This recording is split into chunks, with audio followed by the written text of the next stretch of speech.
Yeah, Anthony Kapfer on the axe. What's up, good buddy? How are you? Hey, I'm doing pretty good. You had a nice Just- rock sound today, man. Feel like Yeah. you're feeling it. You're feeling it today. Oh yeah, got that fuzz, all fuzzed out. You get the Just fuzz. rocking What? it. You fuzz on your face, or I got some just fuzz on my face. I got some fuzz on my guitar. I got a little on my shirt. Gotta get it off. Like it, dude. One of those Land Speaking of Rovers. fuzz, Yeah. we had talked about, I'm letting this gray thing go, right? And Yeah. then I'm like, and then now I think I'm going to dye it again because this stupid lady that I did a show, Yeah. was in Phoenix, and she's like, "You're really funny," and she goes, "I appreciate your boomer humor." And I Oh was no! like, "Yo, I ain't no boomer. I'm a Gen Xer. I'm a Gen Damn. Xer. All right." Yeah. Boomer is Elvis, Beatles. I'm Right. Guns N' Roses and Depeche Mode. Like I'm not, you had bell bottoms, we had parachute pants. All right, we popped and locked. All right, we weren't at Woodstock. We were at the mall. All right. Was this a young person or old? No, it's an old person, which is worse. What? Because an old person. It's weird. Young people seem to forget that there's anything in between boomers and them. Like they'll call millennials boomers, they call Gen X, but they don't recognize that there's two generations in between. Nah, but it's like an older lady, so then a boomer lady, because they're older. Yeah. And so they she need wants to you to be off. one of her. Yeah, whatever. So now you're gonna die. You're back to dying it. You think? I'm gonna die back. I'm gonna get plastic surgery. I'm gonna go to Turkey and get a hairline. I'm just gonna do it all. Man. I don't care. I don't know. Botox. I'm trying to see if I like the mustache being gray. Yeah. I think I'm okay with the sideburns, but the mustache, I don't know. I'm on the fence. I mean, you look like a boomer.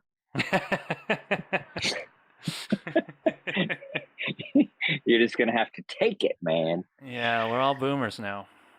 Yeah, I don't know, man. This is the weird one. I don't know. When older people want to lump you up, you're just like, shut up, dude.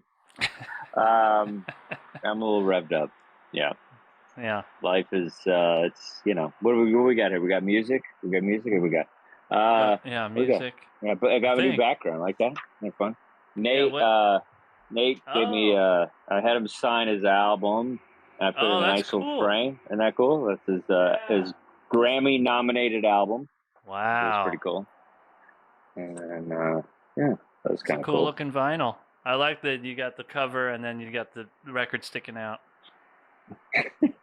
I like to peek out a little, Yeah.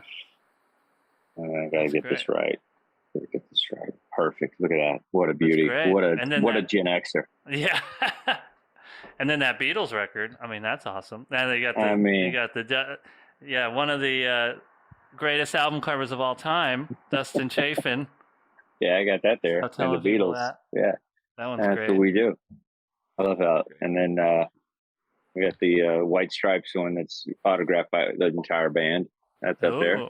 The entire band. Cool. Both of them. No. No, he has more than. He has like 3 people in his band. Oh, Jack White. Not the White Stripes. Oh, I thought you said White Stripes. I said Jack White. Being funny. It didn't work because. Trying to be funny. Well, I appreciate you trying to be funny. It's the thought that counts is what I've always heard. So yeah, that's a great joke if I said White Stripe, but I said Jack White. We'll put that in editing. I'll say White Stripes, the whole band. Yeah, let's do it again. You'll be like, I got this White Stripes album, and the whole band signed it. Wow, both of them. Somebody's a comedian with a guitar. All right, we better bring in our other guy in here before it just gets too corny.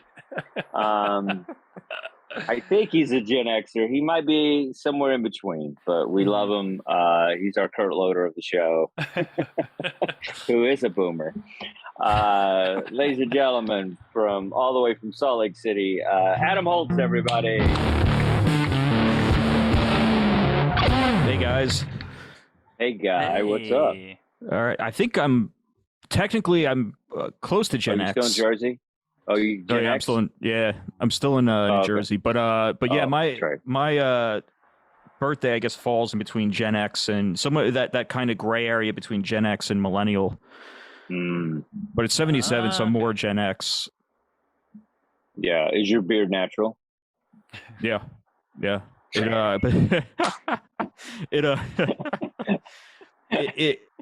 It's funny because it comes in red, but there are little bits of gray that are coming in right now. Yeah. So I'm gonna have a jet black beard next time you see me. Yeah, I don't know what to do now. I was gonna embrace it, but now. Oh, you are. Oh, well, you are called a boomer. No, like, I was fine until some lady thought I was my dad's age, who's dead. I mean, how ridiculous is that? You get some of the Just for Men. I did do that for years, and it's like I've decided to embrace it and not do it. And then this lady, I'm fine. I'll keep it, I guess. I'll just be an old crankety. I'll just be that old hipster guy that just hangs around record stores, trying to bum clove cigarettes, and just talk about concerts that's on young people's shirts that they never saw. You know, just like, I saw that show, and they're like, "What? What are you talking about?" I was there, man. I was there. I do that sometimes. I'll see somebody in like a Guns N' Roses, like, "Well, I actually saw them in '87." They'll be like, "What? I wasn't born." And I'll be like, "All right." Yeah, they're like, "I bought it at Target." Yeah, I don't know. Yeah. I'm like, then take the shirt off. I don't know. Anyway, have you heard? all right. Have you ever heard LCD's song "Losing My Edge"? I don't know. I don't like what you're implying, but no. No, you got it. The song is exactly about that too. All right. It's a great song. Great song. I guess I'll have to listen to it and cry. Yeah. All right. I'm not losing my edge, dude. I'll say the N-word right now.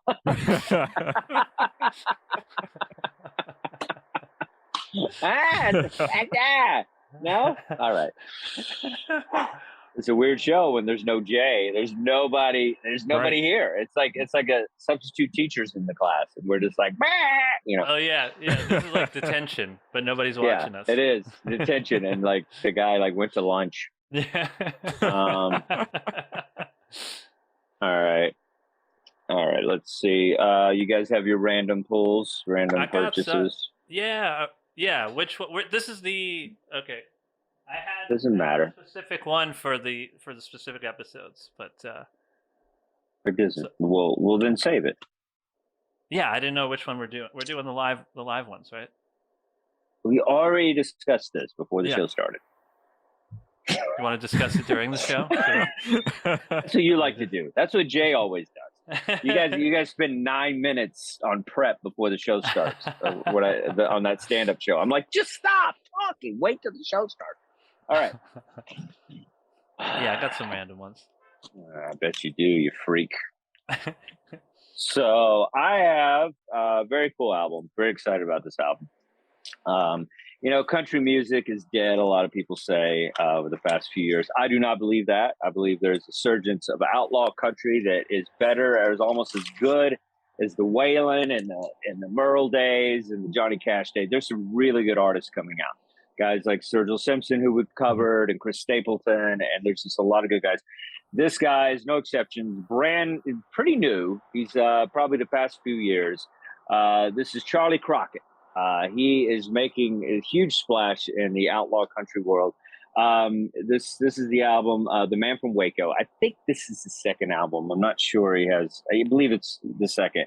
And this is his new album. It just came out, I think like about a month ago. And it's fantastic.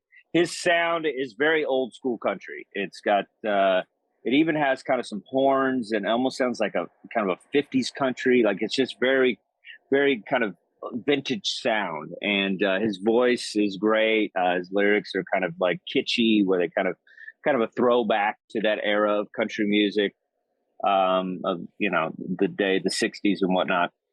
But it's just really good stuff, man. The Man from Waco is kind of the breakout single that they're playing on SiriusXM Outlaw Country, which I recommend as a channel if you have SiriusXM. Very good channel. And this entire album was amazing. Odessa is a really good song. So if you get a chance, check out some Charlie Crockett. He dresses cool. He's kind of this embraces kind of look I used to embrace, and kind of a slick kind of country, kind of rockabilly thing. He's really great. So yeah, there's that. Anthony, what do you got? I have. So I have Peter Pan. This, what is this? This is the 30th. The monkeys. Yeah. Let me just cover the. There's some nudity here.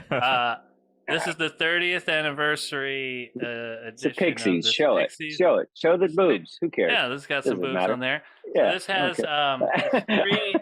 three. I believe it's 3 discs. Is it 3 or is it 2? It's got Come On Pilgrim and Surfer Rosa, but it has a bonus record that is it's called Live from the Fallout Shelter, and so this was like a live radio performance that they put on here, and it's brown vinyl, and so it's pretty cool just to hear them in this was like from 88 or something, 1988, doing a live radio performance.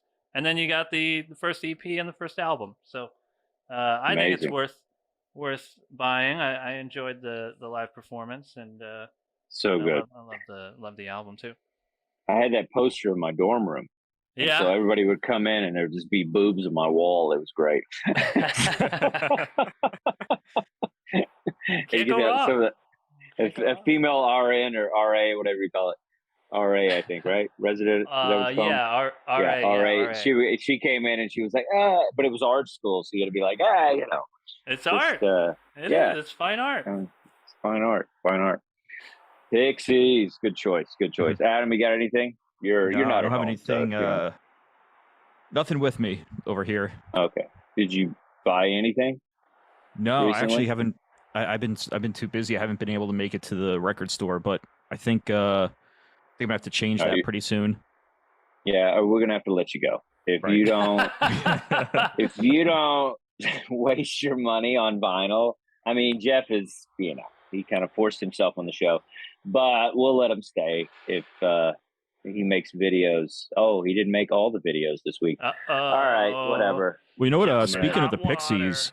Yeah. Speak of the Pixies, please. There is a new album that just came out on Friday. It's called Doggerel.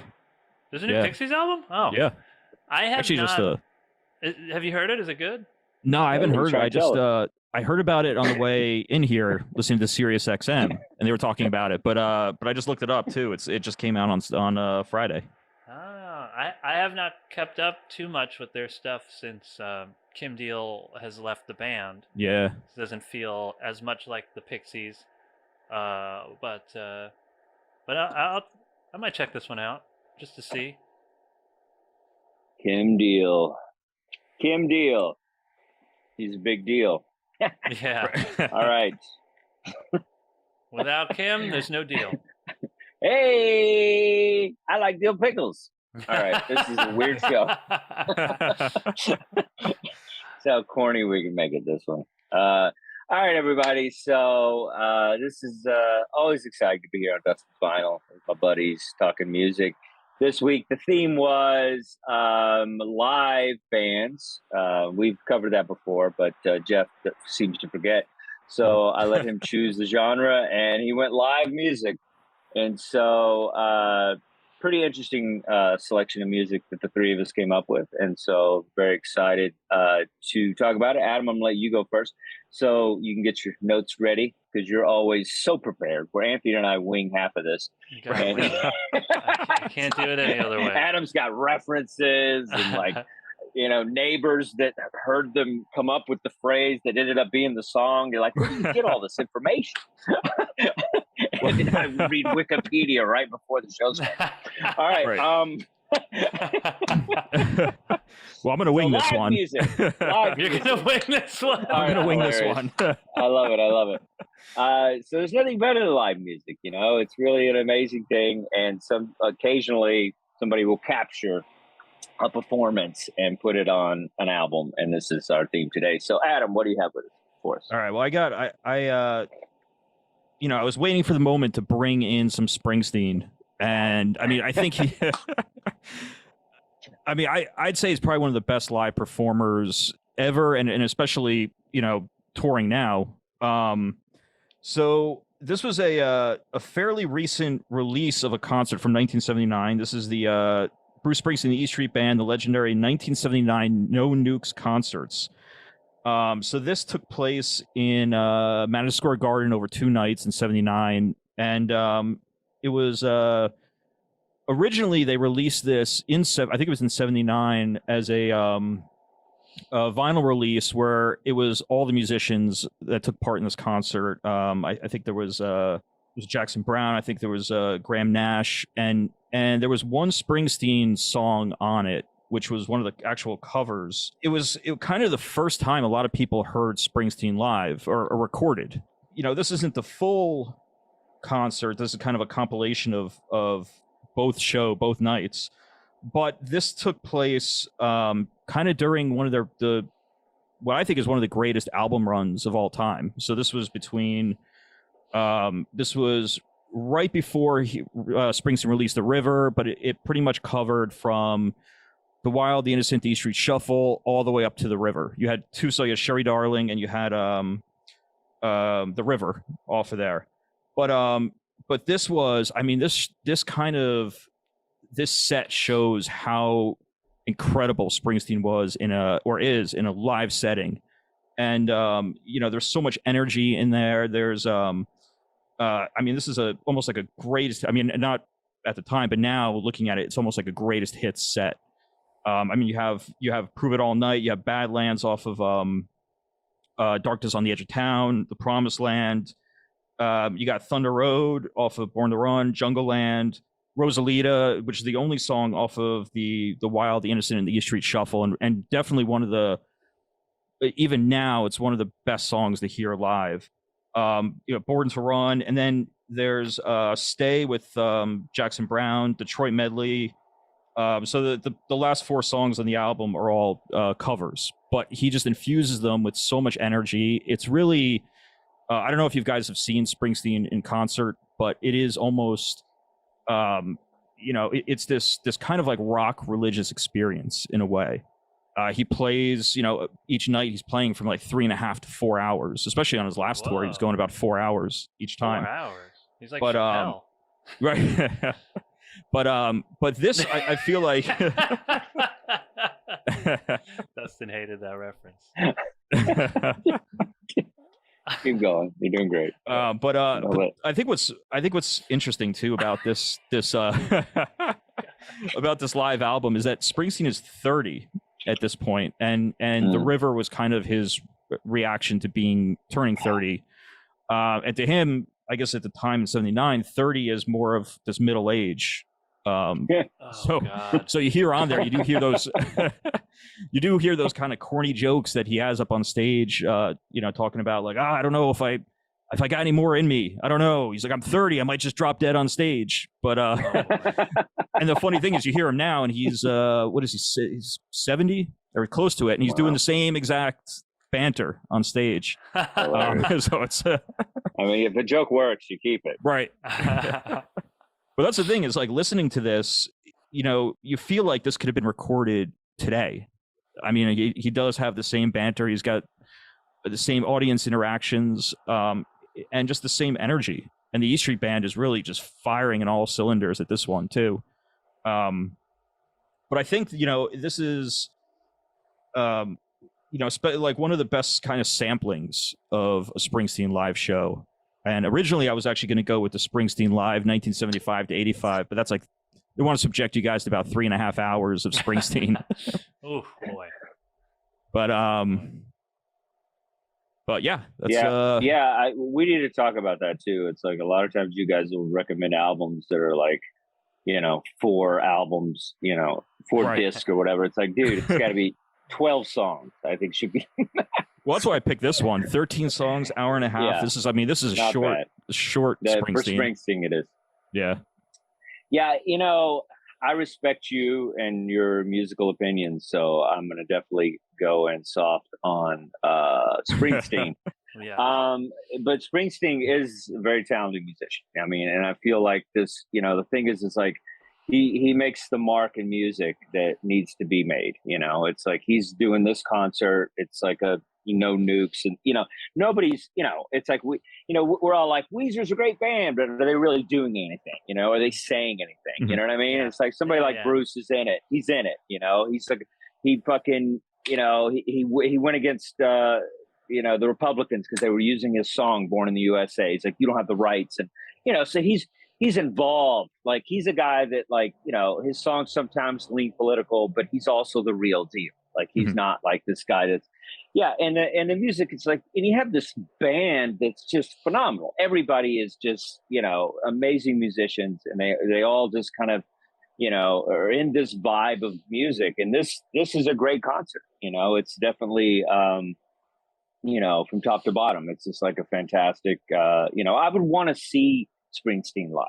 Now, is it my music? No, it's not something that I turn on. It's not something that I like. The only time I've ever seen anything live from Springsteen was all these videos when I was a kid, and Born in the USA was a big deal because I'm a Gen Xer. And so when that came out, that was kind of this, that was all I knew of Springsteen. I didn't know all the Born to Run and all the cool stuff. I just knew this, like, kind of, white shirt rolled up and Born in the USA and the Glory Days and, and the chick from Friends dancing in the video. Yep. And, so it was like all that stuff. So I didn't get this experience that you probably got, if you had like an uncle that exposed you to it, or if you had, who did expose you to Springsteen? I feel like somebody older must have. Your father. Yeah. See, like that's a passed down kind of cool thing.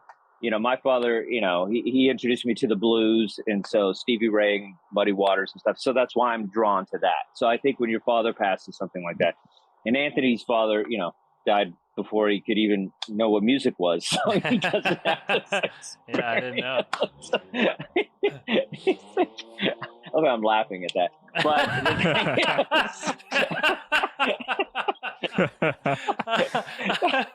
such a horrible human being. I'm a horrible human being. I love it. The audience love it. Like, know what I'm doing. But that's what we do.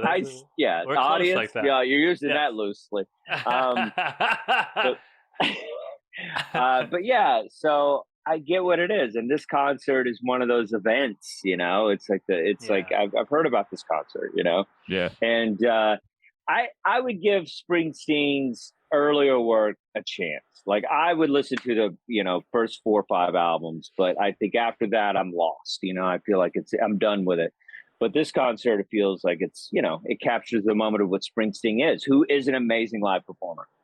And I would the sad part is I've seen a Dave Matthews Band live, but I've never seen Bruce Springsteen live. You know what I mean? Like, so if I could trade that, trade that off, I would. But do they put on a good? I feel like they'd put on a good show, though. Dave Matthews Band, like, they can all play. They do, but I think I'd rather see Springsteen. With the E Street Band, and so I feel like that's a lot. But yeah, this is a good album. I feel like, but it's like I said, it's just something that I'm listening to it because you picked it. But I do have a huge respect for what Bruce does live, for sure. Anthony, how do you feel? Well, similarly, you guys know I'm not a Springsteen guy, but I do realize he's talented. There's an audience for what he does. The band can play. The songs they're not for me necessarily, but what I will say is that the production on this album was great. For a live album, it's so clean, it's my problem with a lot of live albums in general is that it just usually sounds too noisy. You can't really hear anything. The band always seems like far away. The audience is too loud. It's just like very, there's just too much noise, I think. And with this, it almost, you can hear the audience in between songs, but once the band starts, it kind of is almost the same kind of production that Springsteen has on his albums, because he has that kind of, like, everything has a little bit of reverb and Like he has that kind of sound anyway on his albums. So that was my favorite thing about this. I was like, I listened to all the other albums that we picked, and then I put this one at the last, and I was like, whoa, this sounds, it's clean. It's very well recorded. The saxophone comes in. What I also liked is that there was a saxophone solo right into a guitar solo on I think it was the first track. I was like, you know what? That's pretty cool. You don't hear that too much. Saxophone solo into a guitar solo. Yeah, I think you could, if Adam like cultivated like a Springsteen collection, I think we would for us, I think we could probably get into it and just you let go of the Springsteen trauma. Because I'm still thinking about the Super Bowl halftime show where he slid on his knees into the camera. I remember that. Those are still moments that I'm just like, I can't do it. So I wonder what Jeff has to say. I'm gonna go read a book while we play video. So. All right, let's talk some Bruce. Bruce Springsteen, No Nukes. First of all, great set. This is coming from the best Springsteen era. This is 79, 80. So when you look at like 3 album runs from an artist, I mean, was there anything ever better than Born to Run, Darkness on the Edge of Town, and The River? Well, that's what this album kind of draws from, plus add some bonuses. So let's talk about it a little bit. Starting off with Prove It All Night, my favorite Springsteen song. Although the version on this is not the best. I mean, a little fast tempo. I don't know, maybe they were trying to rush in a bunch of songs for this set, but look at the set list. We have songs like Badland, Promised Land, Thunder Road, Jungle Land, Rosalita, Born to Run. And then you have some of the highlights of the album for me, at least The River was for me. Why The River? Because, again, this is around, I think this concert took place 78, 79. He had just finished writing and recording the album The River, and it's one of the first times he's playing it live. So I really love that, man. It's a great story to the song. It's a great version. This was really beautiful. And then you had Sherry Darling on here. It's a great Clarence song. And then just a couple of little highlights, like I said. I don't want to run too long with this review. But I thought Stay was a highlight. It's great hearing Jackson Browne, Tom Petty on this. And then the Detroit medley, which I think, I don't know if this was a single off of it or this was the one that got a lot of radio airplay. But this was like the big one off of this album. This string of songs like Devil with the Blue Dress On, Good Golly Miss Molly, CC Rider. This is something you would have thought that maybe Bob Seger would put out, okay? But this is such an easy listen. This is such a great one. Good pick, Adam. All right, well, Jeff, I was surprised that you liked the Springsteen album. Oh yeah, what a shock! I didn't see that coming. He's not breaking any new ground with this one. Right. Yeah, you're not breaking any new ground, I tell you. But yeah, it was fun. I guess I don't know. Yeah, hold on a second. Chaos is ensuing. All right, so there you go. My lights. So I'm a little dark. All right, so let's go into the next one. We'll do Anthony. All right. So, Anthony, what's your pick, buddy? All right, my pick, with the theme from my random pull. I don't generally enjoy live albums as much. Live albums with the audience and everything. Like I was saying earlier, it's kind of usually a little noisy, and I prefer studio albums. But this album that I picked, he's gone again? Oh, the album that I picked for this is the first album by Frank Black and the Catholics. It's a self-titled album. It was recorded live in the studio. So I think that it counts, especially like because the Springsteen thing is a compilation of 2 shows or whatever. So this was recorded over 2 days in the studio in, I believe, 1997. And they recorded it just, these were supposed to be the demos for the album, but Frank Black liked the recordings so much that it became the album. But the record label was a little unsure, so it took like about a year for the record label to get on board with releasing it because it's so raw sounding. But this was released in '98, and then they claim this was the first album that was available legally to download. So it was for sale on, I think eMusic. I had it here, I lost it. eMusic, I think.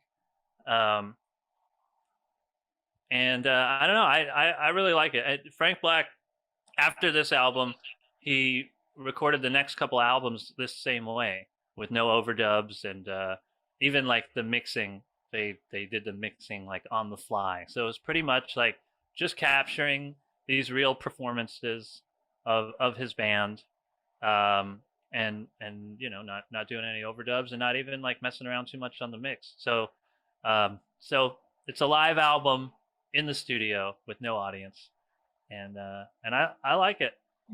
So hopefully you guys liked it. Isn't every album recorded in the studio a live album without the audience? Well, they're all playing. They're playing all together. Like he's doing the vocals at the same. There's no overdubs. So Okay. they're playing these songs all together. Yeah, but okay, I know what you're saying, but Yeah. it's still, what is that noise? There's some sort of like something hammering. What's going on? There's like some. Let me see. I might have to. Let me see if I could shut the window. There's a lawnmower, Yeah. I think, outside. Oh. Yeah, so high production here on Dustin's Vinyl. Right. You know, we try to keep the sound down a little. God, all right. Is that better? Oh my God, I don't know. Next time we'll do some sound checks. I didn't realize it was so bad. All right. Well, I don't think this was happening when we started. Oh, okay. All right. It's all good. Sorry, listeners. Yeah, sometimes we have street noise that we can't control. So we have to do it in a studio soon. Yeah, this is a great album. Is this, what was it? What was the other album before this? Cult of Ray or something? Was that? I think Cult of Ray, which was released as Frank Black, but it was the same band. So this is the first album where they called it the Catholics, but it was the same. It was the same musicians. Okay, it's the same guys, so they're doing it. Yeah, Frank Black is always going to sound a little bit, you know, kind of out there and different, and that's what I love about, you know, everything from the Pixies to his solo work. I feel the Pixies, you know, we're gonna kind of go into, you know, a little bit on the next segment about solo work and stuff. I feel sometimes bands keep artists in the realm of what we like, and then when they go off on their own thing, sometimes it gets a little too experimental. Yeah. And I think, you know, because there's nobody there to rein them in. I think this does a pretty good job of kind of doing a little bit of that, but at the same time, kind of having a little bit of the Pixie sound and what we like in the Frank Black Pixie songs, I guess. Yeah. Steak and Sabre, I think that's a really good song. I like all these songs. I Gotta Move is great.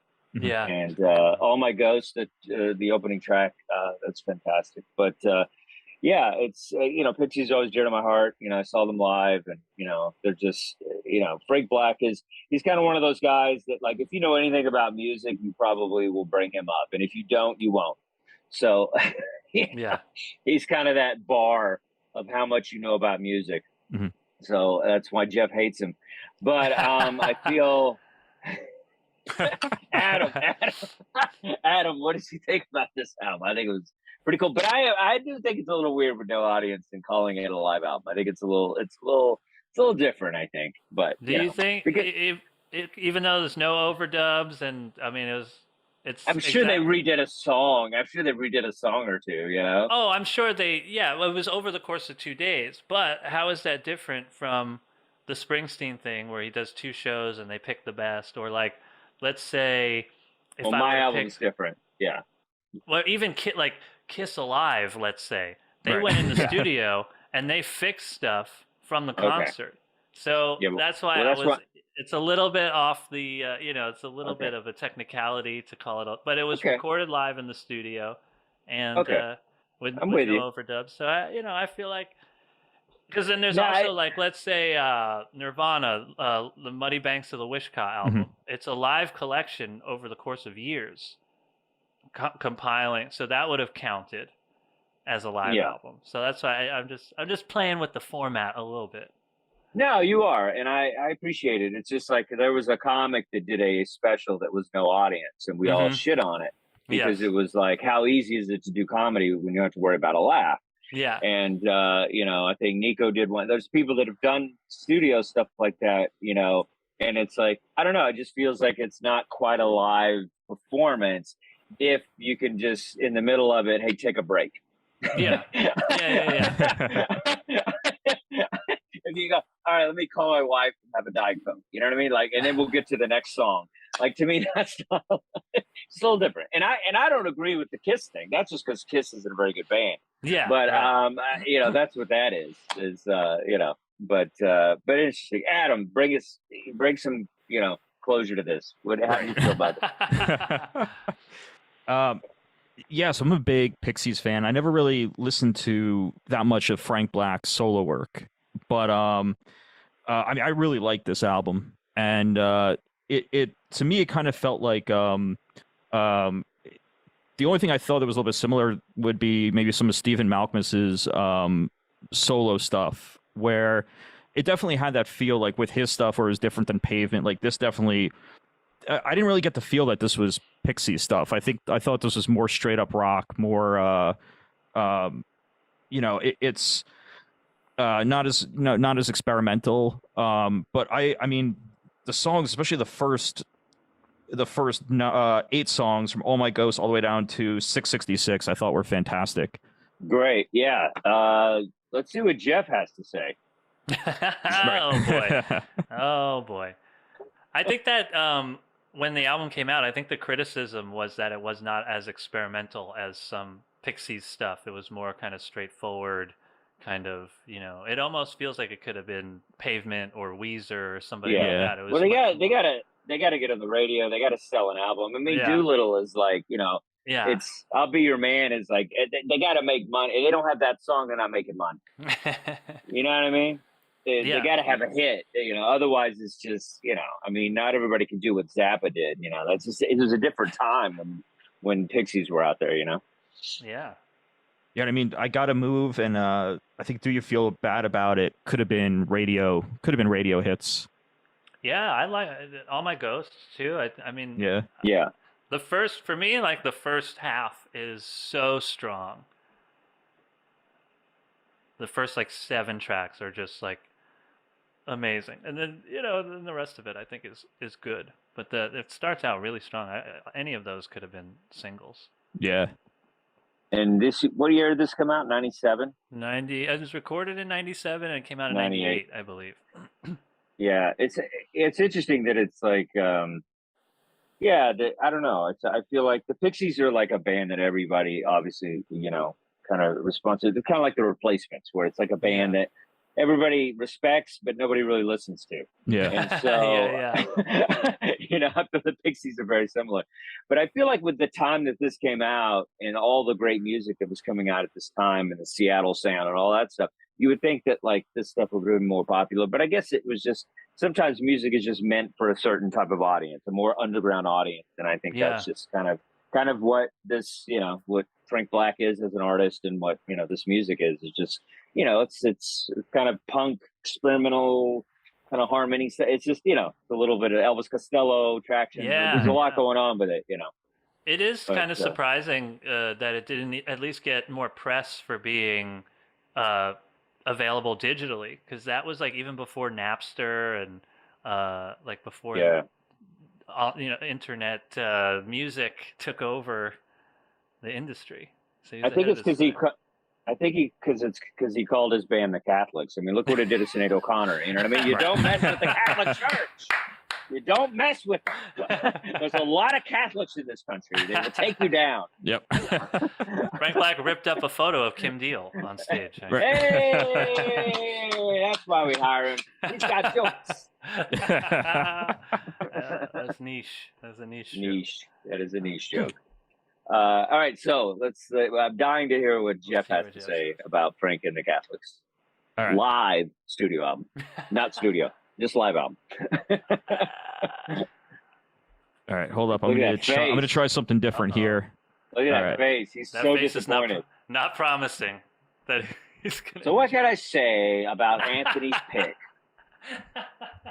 Anthony could play in this band. That's what he always says. That's what he always says.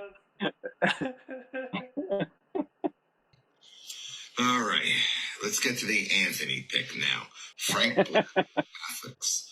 Of course, Anthony just can't pick a regular live album with an audience. No, he has to be different. He has to be a live recording, but no audience. But you know what? Pleasant surprise, man. This was really good.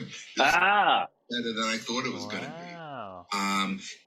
This album, I'm not like the biggest Pixies fan in the world. Definitely not a big Frank Black fan. But I would definitely check him out more now after listening to this album. This reminded me of kind of like Weezer during the Pinkerton era and Smiths. If that makes sense to you, I'll bring it home and I'll tell you what I mean by that. I think some of the songs that really stood out for me was I heard Ramona sing. That reminded me a big time of a Weezer song. I liked Fu Manchu. I thought it was a great medley on it. You listened to a different album as well. I like. Did he? Yeah. The numbers. I thought that was another really good tune. And then there was another song called Czar.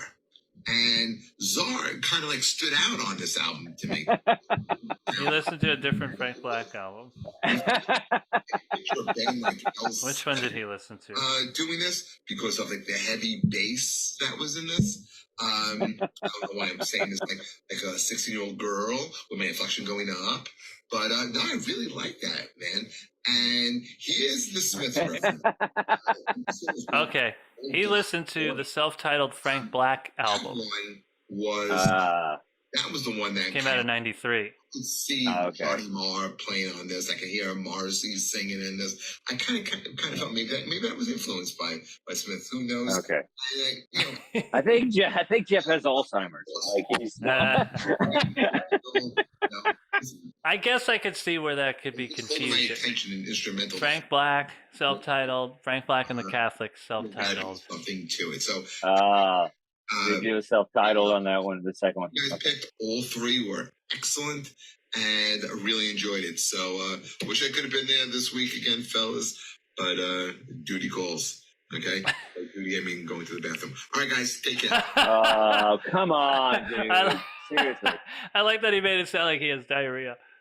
He does have diarrhea. Couldn't be there. I had diarrhea. So he listened to the self-titled Frank Black album. Not the self-titled Frank Black and the Catholics. What a boomer move. But he liked it. Yeah, I mean, yeah. Like he liked we don't know if he liked this album. And we don't know if he liked this one. The one that I picked, I think, is a better album. So I like to imagine if he liked that one, that he would love this one. But love is a strong word. But all right, everybody. Yeah, that was great. That Jeff got the wrong album. And then I forgot that I even was doing this show. So it sucks to get old. Anyway, guys. Boomer move. It's a boomer move. I'm dyeing the beard.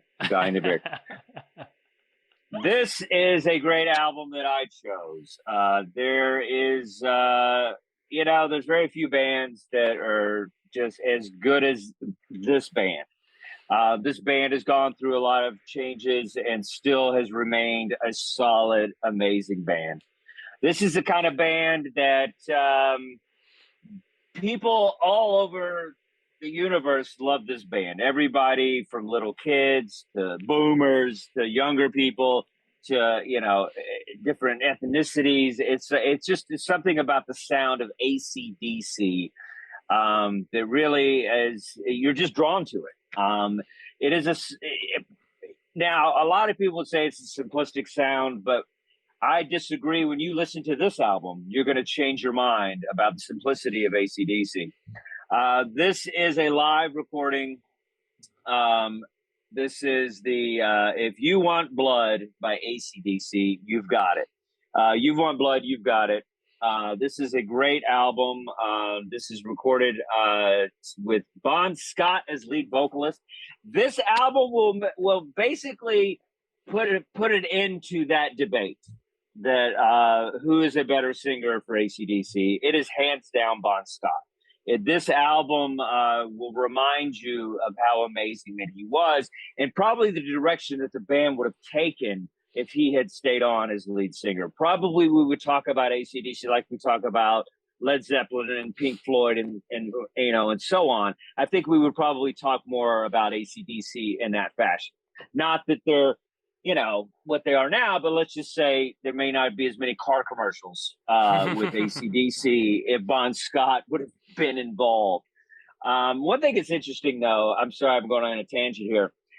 You know, Brian Johnson, the lead singer of ACDC, took over with Back in Black. And a lot of people talk about how great Back in Black was.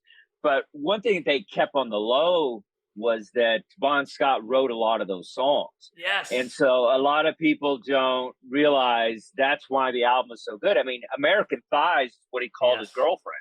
And so, you know, it's like that's in, you know, You Shook Me All Night Long and stuff. So they kept that real low because they wanted to give Brian Johnson a chance. They didn't want to make this, you know, memorial album, you know, that Bon Scott's just, I mean, that Brian Johnson's just singing on. So anyway, I can't say enough about Bon Scott. You know, all the albums that he's involved with are just amazing. So this is a live performance. This is the Apollo in Australia on November 1978. It was released in the UK and Europe 78, and November 27th, I believe, is in America. This is, you know, this album, it makes you realize how talented the band is, because it's almost like a jam session. When you see them live, the songs are longer, and also Angus Young doesn't get the respect that he deserves. You listen to this album, you realize he's up there with Eddie and all those guys, the way he can play. And so it's just kind of one of those albums that if you're not familiar with early ACDC, like the album before this is Powerage, you don't realize how, you know, gritty this band is because they're so slick after a Back in Black. You know, a lot of it is just real slick music. Oh, and one thing I'd like to add, when Brian Johnson got the reins to write the albums, it was Flick the Switch and Fly on the Wall, probably the two worst ACDC albums. So then they headed back and just let the rest of the band write the albums after that. But anyway, I don't want to shit on Brian Johnson. He does have a great voice, and he's kept the band alive, and he's kept the music alive, so he's great. But this is just a really good album. This is the follow-up album to Powerage. It was the first live album. And there's not a bad song on this album. In my opinion, I'm a huge ACDC fan. I've seen them live. They're so great. I never got to see Bon Scott, but I saw them because I'm not a boomer. And, you know, it starts out, Riff Raff is just an amazing song. It just kind of gets you into the groove. One of my favorite songs on here, The Jack. And that's kind of a bluesy. Nobody realizes how bluesy ACDC is until you hear the early stuff. Because the later stuff is commercial slick, but it's so bluesy and like slowed down and just, you know, and then with Bon Scott coming in with those haunting vocals, it's really good stuff. Whole Lot of Rosie is such a great song with a sense of humor, and it's just, you know, fantastic. And then Let There Be Rock. I mean, that's, you know, it's such a great song, and, you know, High Voltage Rocker is so good. And I think this is one of the better live albums that people just aren't going to talk about. because they just miss it. It's something you're not going to, really get into. And I think there was a big encore on this live show. They all came out in kilts, and there's, in memory of, honor of Bon Scott's heritage being Scottish and everything. And so, yeah, this is just a great album. It's, just one of those. And it's amazing. If You Want Blood became a song on Highway to Hell. It's not on this album. They hadn't actually written it yet. This was just a phrase that they said about, someone asked them, what's the album going to be like? And they said, well, if you want blood, you got it. And that was just kind of what Bon Scott said about the album. And then the next album, Highway to Hell, they wrote a song called If You Want Blood, You Got It. And so that, that's an interesting thing about, how songs come out. Sometimes they're not, they just be a phrase and then they write a song about it. So, so I can't get enough of this album. I actually felt like, it's amazing you were talking about how good the Springsteen album sounded. I thought once this band, once they started playing, it sounded like a studio album to me as well, because they're so loud. You don't hear anything but ACDC. Like, it doesn't feel like a crowd infused live show. I mean, you hear them obviously throughout in the middle, in between songs, but when this band when they're playing, there's really nothing else. And so I thought it sounded great. I think it's just a really cool album. And if you aren't familiar with early ACDC, you're doing yourself a disjustice. There's some really good albums later, but Back in Black is great, but if you really need to go a little early to really get some gritty, great ACDC albums, and this is one of my favorites. If You Want Blood, You've Got It. All right, Anthony, how'd you feel about this album? I liked it, and I was listening to it, and it made me start doing some additional research into ACDC, because I've been a fan for a long time, but I don't know everything there is to know. And I'm glad you brought up the Back in Black thing, because I listened to this and I was reading more stuff, and I was like, that's when I found out that Bon Scott wrote a lot of lyrics for Back in Black. And I thought that was pretty cool that they kept, I don't know if I think it's cool. Maybe I don't know how his family and all how they feel, but it's like a tribute, I guess, even though he's not really credited. But American Thighs and She Told Me to Come, but I was already there. It was like all Bon Scott lines. So I didn't know that before. But I prefer. I'm also I prefer Bon Scott era over the Brian Johnson stuff. So I was glad that you picked a live album from that era, because that's the stuff I like. It was good. What can you say about ACDC? They did. I'm not breaking any ground here. They came out. They did everything you want ACDC to do. They just kicked ass and then they left. It was great. Yeah, but re-listening to this album is the songs they're long, and there's a lot of instrumental stuff happening, and you don't think about that with ACDC. They get to the chorus, they get to the rock, the 3 minutes long, bam, bam, bam, bam, and it's like it's over, it's done, you're out. And it's like this stuff and that's how they are live. Angus will get up there for like 20 minutes on the guitar. It's like it's just phenomenal. So I really enjoyed it. Adam, how'd you feel? All right, so I'm more familiar with that ACDC, the one, the quick 3-minute songs, the chorus, the more rock friendly or radio friendly, I would say, ACDC. So, I thought this was interesting. I really haven't listened to anything, any of the Bon Scott stuff. In fact, I only own one ACDC album. It's their other live album, the one that was from, I think it was like 92. And that one is just all greatest hits. The only song on there from this would be Let There Be Rock. So a lot of this was just the first time I'm hearing a lot of this stuff. I love the energy of it. There's this high energy. There's it's just straight up rock. There's nothing slow at all in this. I don't even know if ACDC ever, I don't know if they ever did a ballad or if it's not the really. Jack is like about as slow the as Jack get, is slow. Have a Drink on Me. There's slower songs, but they're not doing that. They're like Motorhead. Yeah. Oh yeah, that's a good comparison. Like Motorhead. But yeah, I But, definitely have to go back and start listening to some early ACDC. I mean, really, I'm only familiar with the stuff from Back in Black and forward from that. yeah, I don't know. I think it's like, I think they're kind of like, to me, like Kiss, where it's a band that I respect and I like. I listen to their hits, but I never got into it. Never had at least for me, from I never had an older brother who was introducing me or friends that were listening to that, which I feel like those two bands, for when I was growing up, that's really when you heard them. Yeah. Yeah, I had was an uncle. fortunate enough. Did you? Yeah, my uncle got me into ACDC. I thought you were going to say something inappropriate. No, not like a weird. But I think, Adam, I think you should listen to Dirty Deeds. Dirty Deeds Done Dirt Cheap. That's my favorite. Well, that was the first one that I was introduced to, was Dirty Deeds. I think that was, it's like the album cover where they got the blacked out faces and stuff, the tape and whatever. Yeah, it's like, Big Balls. Big Balls, yeah, it's like a perfect Bon Scott representation, all of those songs. Yeah, very cool. All right, great. Glad you guys like the album. Does Jeff have anything to say?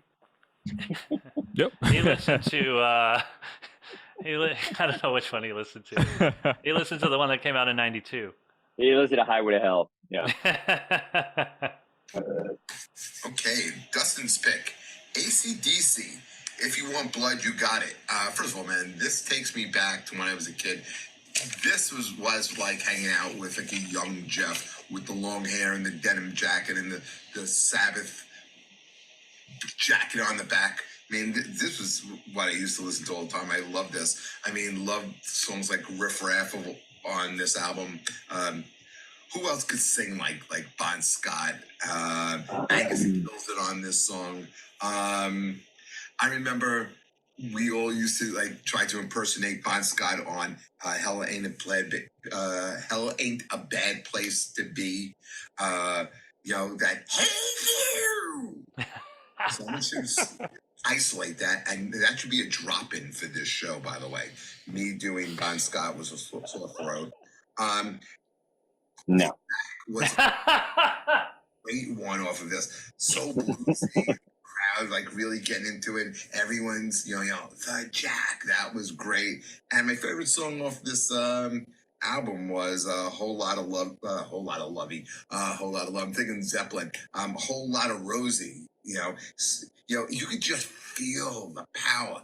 Between Angus playing and the kick of the drums on this. I mean, this was such a great song, and you'll love the riff on it. Yeah, man. This was also another easy one to listen to. It was so good and so much fun and brings you down memory road. So this was a great album too. Great. He liked it. Yeah, I knew he would. Yeah, that's right up his alley. I mean, it's ACDC. Come on. Yeah. I'm not, it's like, and I like it that he likes it. I don't, I'm not trying to pick everything that he's going to hate, Oh, it's just, yeah. It's just the videos are funnier when he hates them. Yeah, it's a little more interesting. All right. Wow, what a show. It was all over the place today, but I think, we reined it in. Yeah, it's in there. It's all there. We don't, I love how Anthony has to say that. That's hilarious. I love your quips. Like, your quips should be what we put into the show. Yeah. What? You're the perfect Ed McMahon. You're the perfect Ed McMahon. Yeah. I agree. All right. I agree. What? All right. This show can never be clean. It's just so sporadic. So Adam, so we've been doing this 100 greatest albums. Who did the list?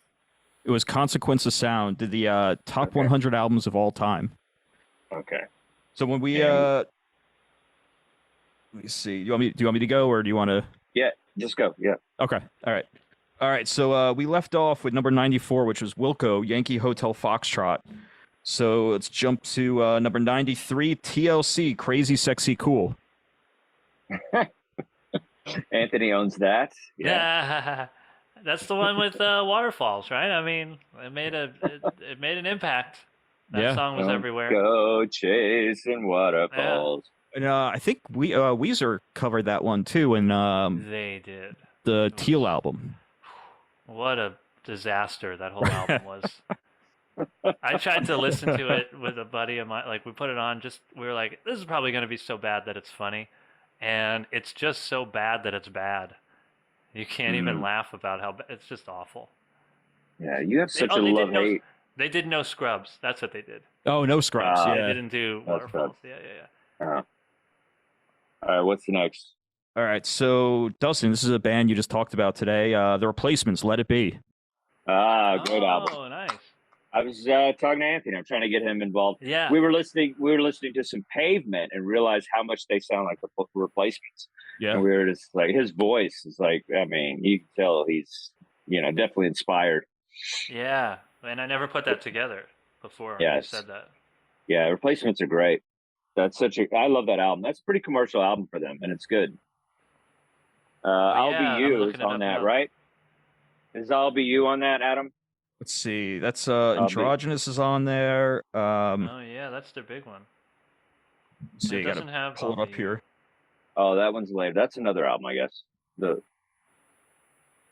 Androgynous. That's one of my favorite songs by them. Yeah, they're good. I had the one that's like a white cover. I don't know what it was called. But this one, yeah, I'm looking it up. This is their famous. This is like the big album cover. Yeah. Yeah. This got I Will Dare, Unsatisfied on it.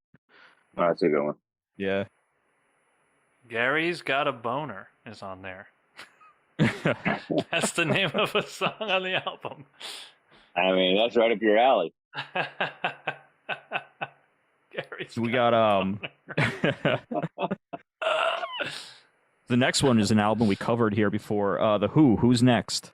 All right. Okay. It's a good album. Yeah. Classic. Who's next? No, I mean, like, who's next? Yeah. Who's Another album we talked about, Alanis Morissette, Jagged Little Pill. Great album. Great album. You got it somewhere? He's reaching for it. He's reaching for it. Yeah. Such a good album. Yeah. Yeah, another album we've talked about too. Number 89, Green Day, Dookie. Oh, my favorite of all time. Good album. I know it's not cool to like Dookie, but that album's amazing. It's a masterpiece. Who says it's not cool? Young people. I don't know. Punks, real punks. I think it's a perfect album. Yeah. It is good. It is very good. And then we got Alice Coltrane, Journey in.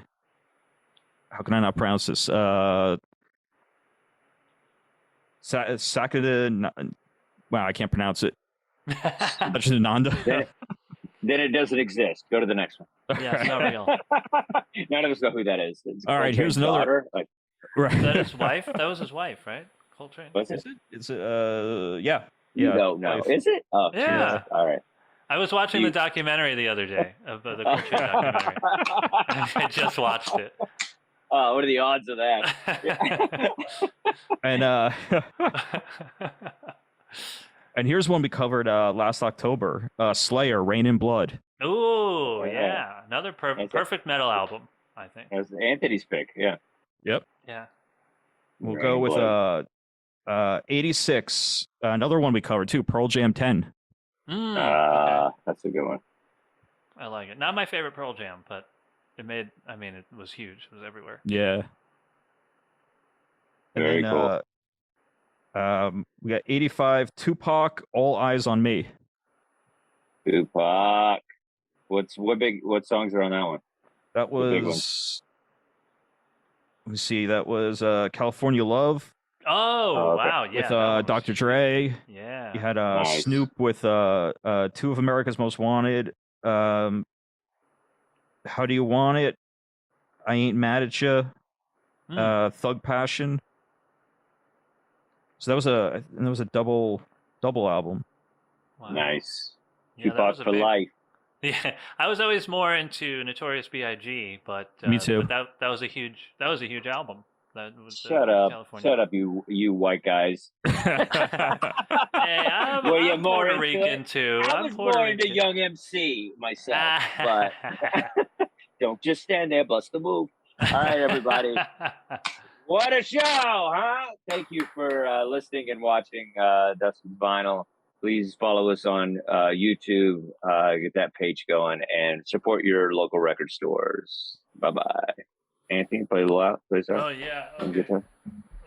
This show's just rough. Wait, let me... Might as well get the camera angle going. Here we go. This is going to take forever. It's like one of Jeff's videos. All right, now let me tune up, and then I'll be ready to...